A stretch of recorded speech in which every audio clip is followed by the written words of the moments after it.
Vice principal हंसते हुए कहते हैं, मंजूर है मुझे। फिर टीचर गुस्से से ऑफिस से निकल जाती है तो वाइस प्रिंसिपल सोचते हैं, शिनजियो सेक्रेट फैमिली से है तो खुद को ज्यादा ही बड़ा समझती है, कितनी ना समझ आई है। जितनी नॉलेज निलाई के पास है उससे तो वो बॉटम 3 में तो नहीं आएगा, लेकिन अगर वो आ भी गया तो लॉर्ड उसको पक्का रिक्रूट कर लेंगे। फिर हमें स्कूल की लाइब्रेरी दिखाते हैं जहाँ पर निलाई को स्कूल लाइब्रेरियन की जॉब मिल जाती है। वहाँ पर ये प्रैक्टिकली कुछ भी नहीं करता, फिर भी उसे 300 कॉइन्स मिलते हैं हर महीने। ड्यूजी निलाई को कहता है, तुमने सेक्रेट फैमिली को गुस्सा दिलाया है, ये बुरा तो नहीं होगा ना। लिबा कहता है, किसका फर्क पड़ता है, हम लोग तो खुश है ना। निलाई मुस्कुराते हुए कहता है, मेरे दिमाग में कुछ चीज़ें चल रही है, हम आने वाले कुछ दिनों के लिए क्लास स्किप कर सकते हैं। मुझे लगता है टीचर शिनजियो ये देख बहुत खुश होगी। ज्यूजुंग, जैंगमिंग और वीनैन ये तीनों वही स्टूडेंट्स हैं जो निलाई के साथ खड़े थे जब उसे पनिश किया था।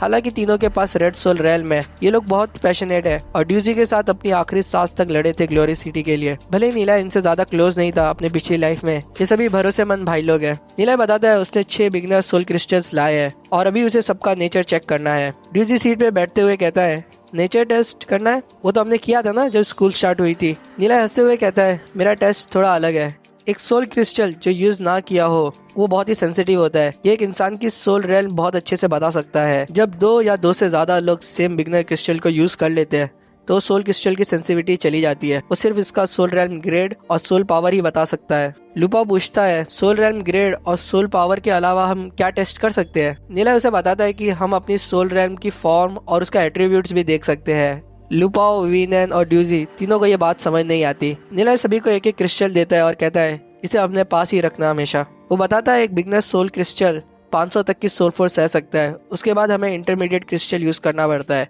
नीला जब ज्यूजुन को क्रिस्टल देने लगता है तो ज्यूजुन कहता है, एक सोल क्रिस्टल 1000 कॉइन से ज्यादा का होता है, इतना महंगा आइटम मैं कैसे ले सकता हूँ। जेंगफी और वीनैन भी कहते हैं, हम भी इतना महंगा गिफ्ट नहीं ले सकते तुमसे। ड्यूजी उन्हें समझाता है, तुम इसे रख सकते हो क्योंकि नीला तुम्हें ये दे रहा है, हाँ अगर तुम हमें भाई नहीं मानते तो अलग बात है। ये सुन सभी सोच में पड़ जाते हैं। फिर ज्यूजुन कहता है, अगर ऐसी बात है तो ठीक है, थैंक्स नीला। जेंगफी बहुत इमोशनल हो जाता है और वो कहता है, आज से नीला तुम हमारे बड़े भाई हो, अगर तुम्हें कुछ भी करवाना हो तो बस हमें बोल देना और वो काम हो जाएगा। नीला हंसते हुए कहता है, तुम जैसे भाई लोग अगर मेरे साथ हो तो सभी चीज़ बहुत आसानी से हो जाएगी। फिर नीला ड्यूजी को कहता है, तुम शुरू करो ये टेस्ट, वैसे ही करना जैसे तुमने स्कूल के स्टार्ट में किया था।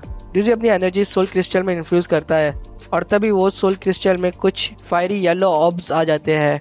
लुबाओ क्रिस्टल को देख कहता है, ड्यूजी तुम तो बहुत इम्प्रूव हो गए हो, इतना जल्दी तुम्हारे पास 52 सोल पावर हो गई है। नीला बताता है ड्यूजी को उसके पास लाइटनिंग फायर एट्रीब्यूट है और उसकी सोल रैल्म का फॉर्म है हेवनली थंडर क्लाउड। नीलाई को याद आता है शायद इसी की वजह से इसका प्रैक्टिस स्पीड बहुत तेज था बाकी लोगों से इसकी पिछली लाइफ में। हेवनली थंडर क्लाउड और लाइटनिंग फायर टाइप टैलेंट दोनों ही परफेक्ट मैच है। बहुत बुरा हुआ था कि उसकी पिछली लाइफ में ड्यूजी ने सेक्रेट फायर इंस्क्रिप्शन प्रैक्टिस किया था, पता नहीं वो गोल्ड लेवल 1 तक कैसे पहुंच गया था। ड्यूजी पूछता है, लाइटनिंग फायर टाइप और हेवनली थंडर क्लाउड क्या होता है। नीला उसे समझाता है, जैसे हमारी सोल फोर्स के 7 कलर होते हैं, रेड, ऑरेंज और बाकी, वैसे ही हर इंसान के पास यूनिक कैरेक्टर और टैलेंट होता है। कुछ सोल रेल्म वालों को ज्यादा मेहनत करनी पड़ती है और कुछ को कम, इसलिए हम ये नहीं बोल सकते कि रेड सोल रेल्म वाले किसी काम के नहीं होते। अगर एक के पास उसके लायक कल्टीवेशन टेक्निक हो तो भले ही उसकी रेड सोल रेल्म क्यों ना हो, वो एक्सप्लोजिव पावर तक पा सकता है। जो लोग भी सोल रेल्म को लेवल में बांट लेते हैं वो सब बहुत बड़े बेवकूफ है। ये सुन सभी सोचते हैं, वो लेजेंडरी वॉरियर जिनने ग्लोरी सिटी बनाई थी, क्या वो सभी बेवकूफ थे। तो